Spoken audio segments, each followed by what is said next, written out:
Nice! Ganda! Viral ngayon ang biruan ni Vice Ganda at Ann Curtis. Kamunti ka nang mawalan ng kontrata si Ann Curtis dahil kay Vice Ganda.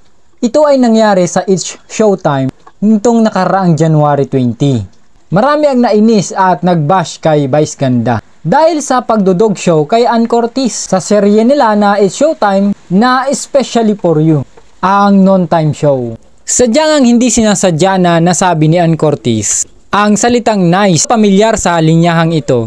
Mapapaisip ka kung anong meron. Ito kasi ay isa sa tagline ni Vice Ganda sa pagkomersyal sa fast food na McDo bilang endorser. Nice! Ganda! Nice! Ganda!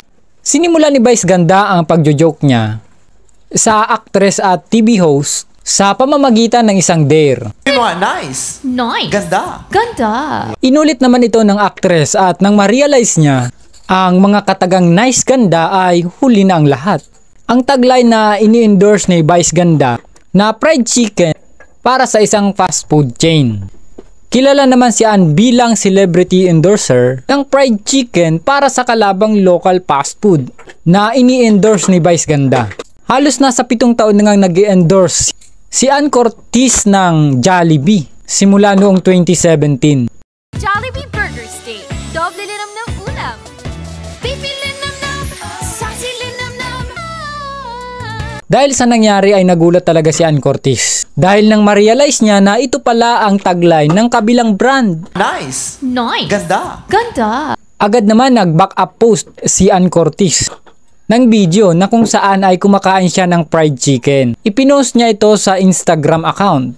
Makikita siyang kumakain ng produkto mula sa ini-endorse na fast food chain sa loob ng dressing room niya. Kuha ito sa London nang magpunta siya doon para sa isang pictorial.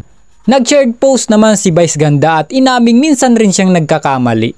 I always thought Vice Ganda thinks before he says something. No. At times, I don't think enough. Sa kagustuhan ko magpatawa, bira ako ng bira, kaya minsan sablay. Sometimes, I hate myself.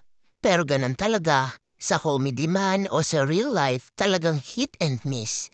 And we'll just have to try again. I put Ann in an uncomfortable situation. Wrong.